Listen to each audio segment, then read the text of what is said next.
Ya Imam Rusli Sanani anta babullahi mutamani babi dunia ya wa akhirati ya Rasulullah husniyani di syahri wa min qad badanul a'la di syahri wa min qad badanul a'la bayat baza badra bizakal lima yujla ya Imam Rusli Sanani anta babullahi mutamani babi dunia ya wa akhirati ya Rasulullah husniyani ana rabbil aqwal syarqa wa maghriban ana rabbil aqwal syarqa wa maghriban wa alus sama qalu lahu maraban ahlan ya Imam Rusli Sanani anta babullahi mutamani babi dunia ya wa akhirati ya Rasulullah husniyani wa ulbisa sauban nur fi izawari fatan wa ulbisa sauban nur fi izawari fatan wa mamisuti ati husni ustajra ya Imam Rusli Sanani anta babullahi mutamani babi dunia ya wa akhirati ya Rasulullah husniyani Allahumma salli wa sallim wa barik alaihi. Assalamualaikum warahmatullahi wabarakatuh. Waalaikumsalam warahmatullahi wabarakatuh. Innal hamdalillah wassalatu wassalamu ala Rasulillah wa ala alihi wa ashabihi wa mawala la haula wala quwata illa billah. Rabbi shrah li sadri wa yassir li amri wahlul 'uqdatam min lisani yafqahu qawli amma ba'du. Sudah hampir 3 bulan kita tidak ada pertemuan. Kali ini alhamdulillah kita ngaji kembali. Mudah-mudahan ilmu kita nambah. Amin Allahumma amin. Ibu-ibu pengajian Al-Gabungan Al-Muhajirin wa Al-Jam'iyatu yang dirahmati Allah, kali ini kita sudah berada di penghujung bulan Dzulqa'dah. Kita sekarang sudah berada di tanggal 30 Dzulqa'dah. Besok kita memasuki tanggal 1 Zulhijjah. Karena itu di dalam bulan Zulhijjah itu ada amalan-amalan sunnah yang dianjurkan oleh Rasulullah. Pertama, puasa. Puasa di bulan Zulhijjah. Yang kedua, ibadah kurban, berkurban. Bukan kurban perasaan, tapi kurban binatang peliharaan atau binatang belian. Kalau nggak bisa memelihara ya membeli. Karena kalau memelihara itu rumputnya agak susah dicari, kecuali memang dia tukang rumput. Kemudian yang ketiga, di antara yang disunahkan itu adalah sholat Idul Adha. Masih banyak lagi amalan-amalan yang lain. Mari kita bahas satu persatu dengan singkat. Yang pertama, di bulan Zulhijjah kita disunahkan puasa. Di antaranya yang terkenal adalah pertama puasa Tarwiyah, yang kedua puasa Arafah. Apa itu puasa Tarwiyah? puasa tarwiyah itu adalah puasa yang dilaksanakan pada tanggal 8 Zulhijjah. Kenapa dikatakan tarwiyah? Ada dua pendapat. Yang pertama, pendapat pertama dikatakan tarwiyah karena itu pada saat Nabi Ibrahim mimpi untuk menyembelih putranya Ismail, Nabi Ibrahim masih ragu-ragu, ini setan atau wahyu dari Allah. Ini setan atau wahyu dari Allah. Itu pada tanggal 8 Zulhijjah. Kemudian pendapat yang kedua, kenapa dikatakan tarwiyah? Karena pada saat tanggal 8 Zulhijjah itu orang-orang yang menunaikan ibadah haji semuanya pada mabit bermalam di Mina. Mereka rame-rame pergi ke Mina. Nah, nanti paginya baru rame-rame pergi ke Arafah. Maka itu dikatakan tarwiyah karena mereka orang-orang sedang melakukan tarwiyah di Mina pada tanggal 8 Zulhijjah. Kemudian yang kedua puasa Arafah. Puasa Arafah itu puasa kapan? Tanggal 9 Zulhijjah. Pada tanggal 9 Zulhijjah orang yang berpuasa puasa Arafah itu, apa itu Arafah? Ada dua pendapat juga. Yang pertama, bahwa Nabi Ibrahim alaihissalam itu pada saat tanggal 9 Zulhijjah baru memperoleh ketetapan keyakinan bahwa itu adalah wahyu dari Allah supaya menyembelih putranya bernama Ismail untuk menguji mana yang lebih dicintai Allah atau putranya. Karena Ismail itu Bapak Ibu, ibu-ibu sekalian, bapaknya mungkin pinjaman satu, ibu-ibu, Nabi Ibrahim itu umur 80 tahun baru punya anak. Lama sekali enggak punya anak. Kemudian tiba-tiba punya anak. Saya juga punya kawan itu. Lama sekali dia, 17 tahun dia nikah. Dengan kesabaran akhirnya dia punya anak. Begitu punya anak, setiap tahun punya anak. Begitu. Wah, sampai anaknya ada 5, itu 5 tahun pas itu kan. Jadi mumpung bisa kan gitu kan. Oh tadinya kan nggak bisa, susah. Coba ya kan 17 tahun. Tapi suami sabar, istri sabar, akhirnya mengambil anak dari anaknya orang. Muridnya sendiri diambil, tapi orang tuanya boleh dipelihara. Begitu anak yang dipeliharanya itu sudah kelas 3 SMA, sudah SMA anaknya, baru dia hamil. Kaget dia. Ini mimpi apa tidak kan gitu. Ternyata betul, begitu hamil, kemudian 9 bulan 10 hari lahir. Setahun kemudian lahir lagi, besok lahir lagi, besok lahir lagi, besok lahir lagi. Pokoknya dihabisi sampai di mana adanya kan gitu. Karena sudah lama sekali model dendam gitu.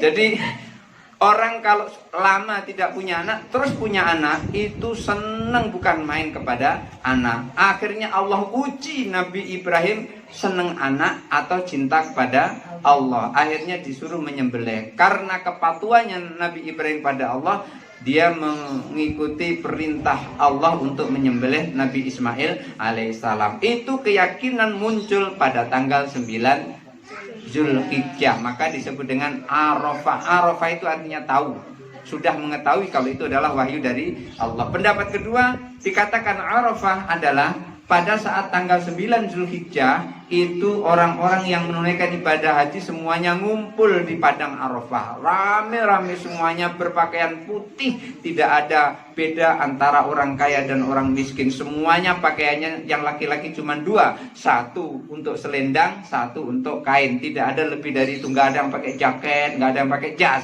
Kalau pakai jaket, pakai jas tidak sah. Itulah pada tanggal 9 Zulhijjah. Lalu ada lagi pendapat, kita disuruh puasa, disunahkan puasa mulai dari tanggal 1 Zulhijjah. Tentu masing-masing memiliki pahala.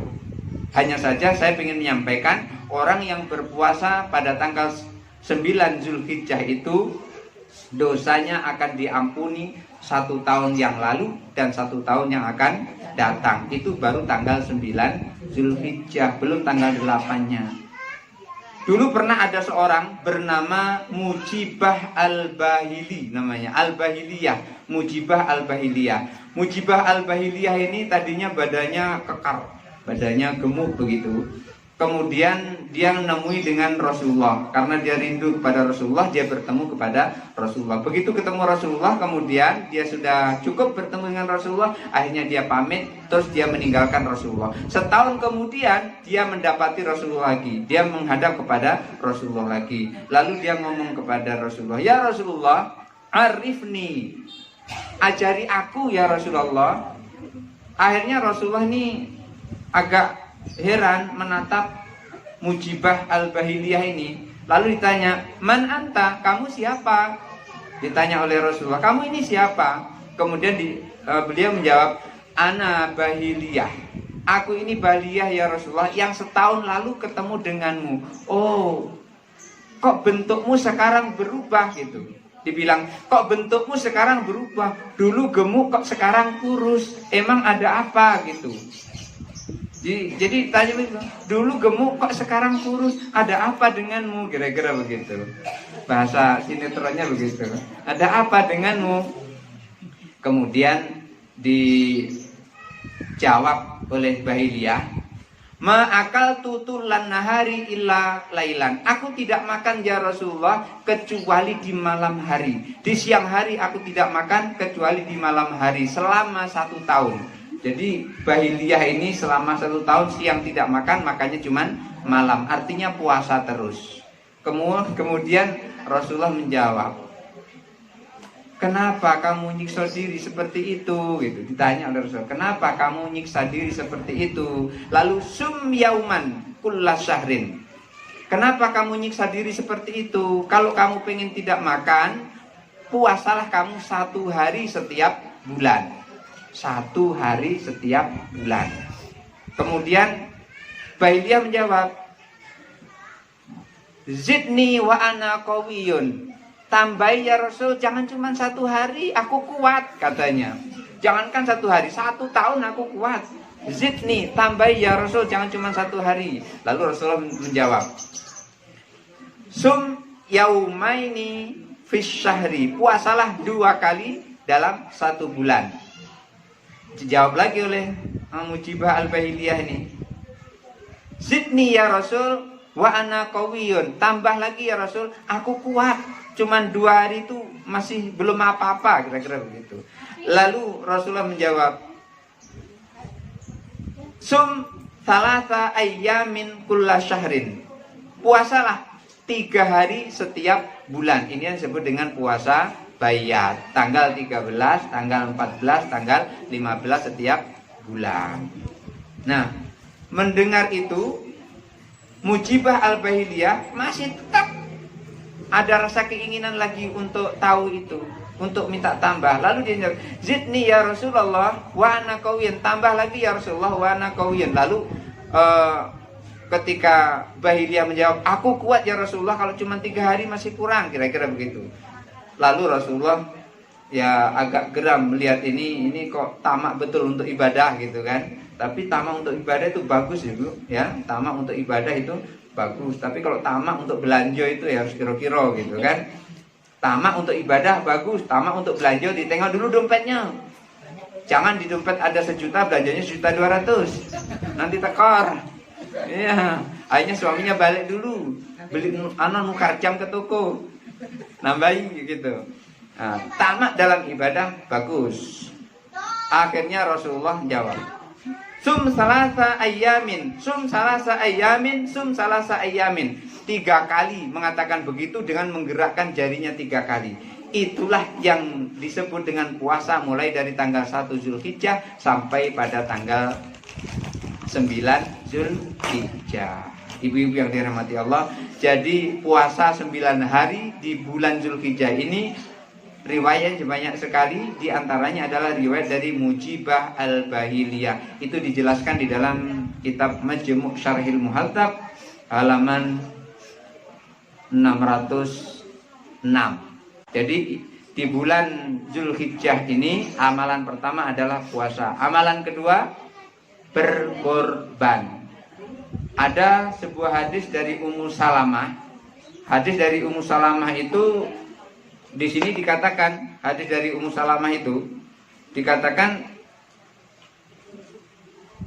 orang kalau ingin berkorban mangkana indahu dabihun, siapa orang yang memiliki binatang korban, binatang penyembelihan, yuridu ayat bahu, dan ia ingin menyembelih binatang korbannya itu, fara'a hilalan dzulhijjah, kemudian melihat hilal di bulan Dzulhijjah, fala yamassu min sya'rihi wala min adfarihi hatta yudha, jangan sampai menyentuh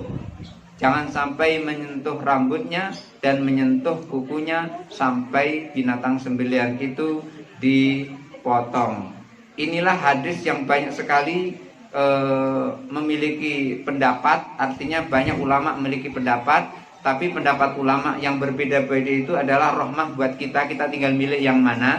Artinya gini, kok lain bunyinya?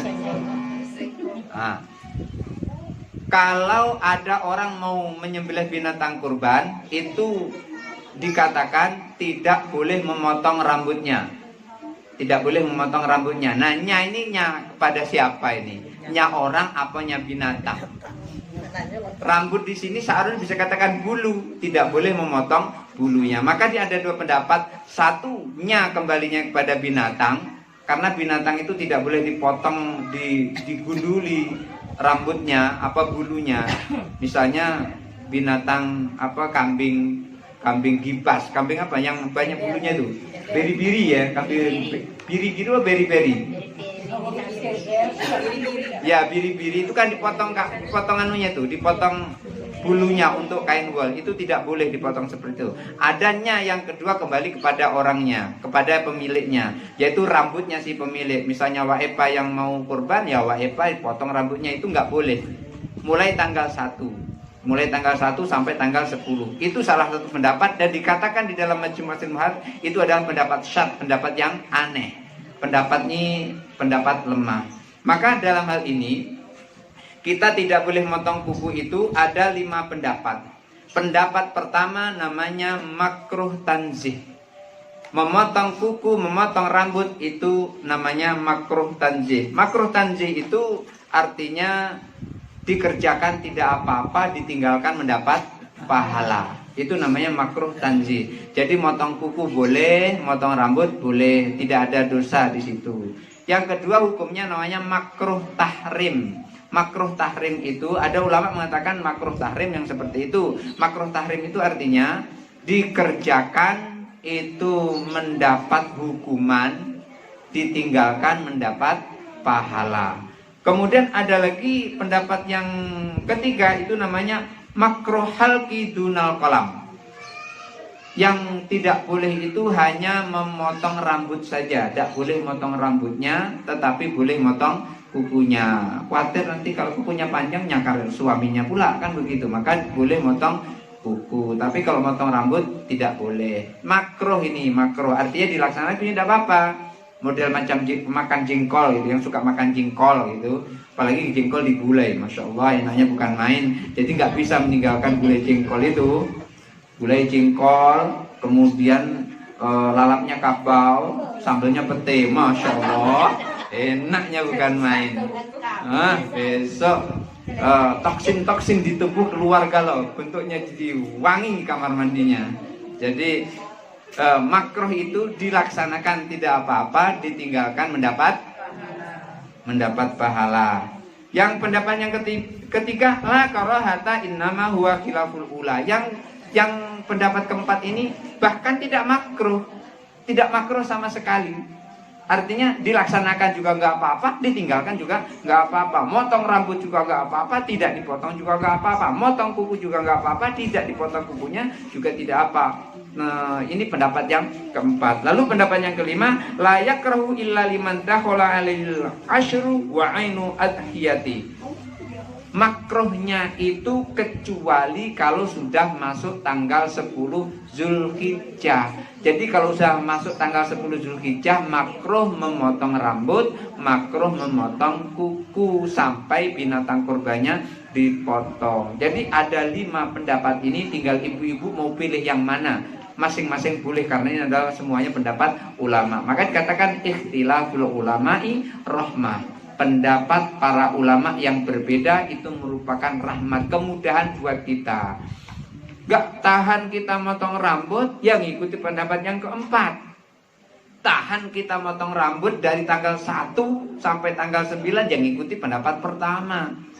Kalau kita tahan tapi agak-agak tahan dikit, yang ikuti pendapat yang kelima. Nahan tidak motong rambut, tidak motong kuku, itu pada tanggal sampai tanggal 10 Zulhijjah sampai binatang kurbannya disembelih. Nah, kalau kita nggak kuat sama sekali, ya sudah ikuti ulama pendapat keempat. Potong saja rambutnya, tidak apa-apa, tidak makruh. Artinya motong rambut mubah, motong kuku mubah. Jadi itulah amalan-amalan di bulan Zulhijjah. Kemudian satu lagi sholat Id, yaitu puasa Idul Adha. Maka kalau nanti diadakan sholat di langgar kita, langgar Al-Muhajirin, rame-rame lah datang ke situ. Dalam kondisi yang seperti ini ya tentu ngikuti protokoler kesehatan, karena sekarang masanya masa COVID. Apa COVID itu? Virus 19. Padahal sekarang sudah bukan COVID-19 lagi, sekarang sudah 20. COVID-19 sudah lewat, sekarang memasuki COVID-20.